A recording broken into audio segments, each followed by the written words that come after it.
DNA मित्रों, खतरा भूकंप का भी है और तूफान का भी है। वो तूफान जो भारत के दरवाजे पर दस्तक देने वाला है। ये वही तूफान है जिसने भारत के पड़ोसी देश श्रीलंका में तबाही मचा दी है। श्रीलंका में तूफान की वजह से आपातकाल की घोषणा करनी पड़ी। सबसे पहले आपको देखना चाहिए कुदरत के इस प्रकोप ने श्रीलंका को कितने जख्म दिए हैं, ताकि आप समझ सकें कि भारत के लिए यह कितना बड़ा खतरा बन सकता है। दितवाहा नाम का यह तूफान 26 नवंबर को श्रीलंका के तट से टकराया था। पिछले 72 घंटे के दौरान इस चक्रवाती तूफान की वजह से 153 लोगों की मौत हो चुकी है और 190 लोग लापता बताए जा रहे हैं। तूफानी हवाओं की चपेट में आकर 15,000 घर नष्ट हो चुके हैं। इन घरों में रहने वाले 78,000 श्रीलंकाई नागरिक फिलहाल तंबुओं के नीचे सिर छिपाने के लिए मजबूर हैं। श्रीलंका के आधुनिक इतिहास में यह पहली बार है जब इस द्वीप ने 450 मिलीमीटर तक बारिश देखी हो। इसी मूसलाधार बरसात की वजह से श्रीलंका के पूर्वी हिस्से के तकरीबन हर बड़े शहर में बाढ़ आ गई है। श्रीलंका की राजधानी कोलंबो के नजदीक इलाके भी बाढ़ की चपेट में आ गए हैं। एक अनुमान के मुताबिक दितवाहा नाम के इस चक्रवाती तूफान की वजह से श्रीलंका को 3 दिन के अंदर ही $500 मिलियन का नुकसान हो चुका है। इस मुश्किल घड़ी में श्रीलंका की मदद के लिए भारत ने ऑपरेशन सागर बंधु शुरू किया है। इस अभियान के तहत श्रीलंका को मानवीय राहत पहुंचाई जा रही है।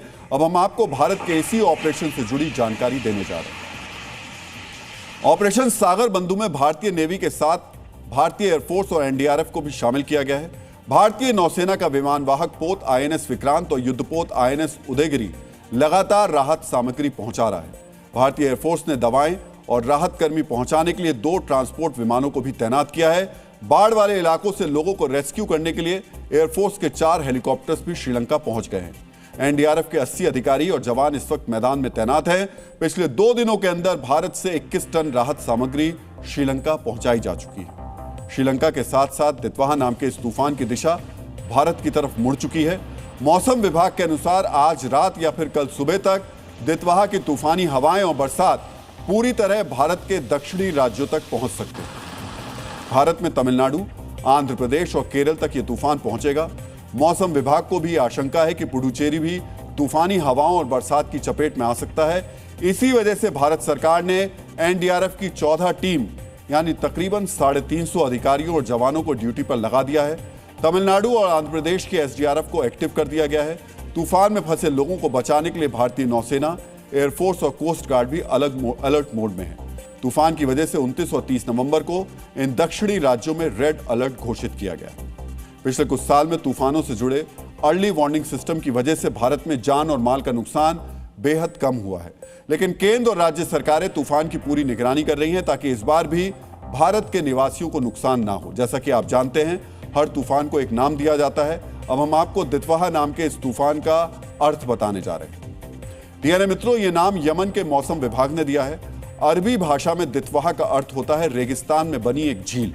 शायद यमन को भी नहीं पता होगा यह तूफान इतना नुकसान करेगा, वरना यमन का मौसम विभाग इस तूफान को एक छोटी झील की संज्ञा नहीं देता।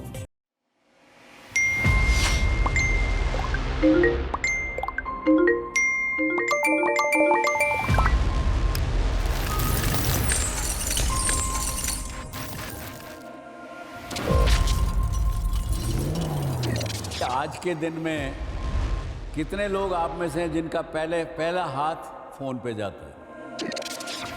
Everybody wants to demand your attention. This is the key word.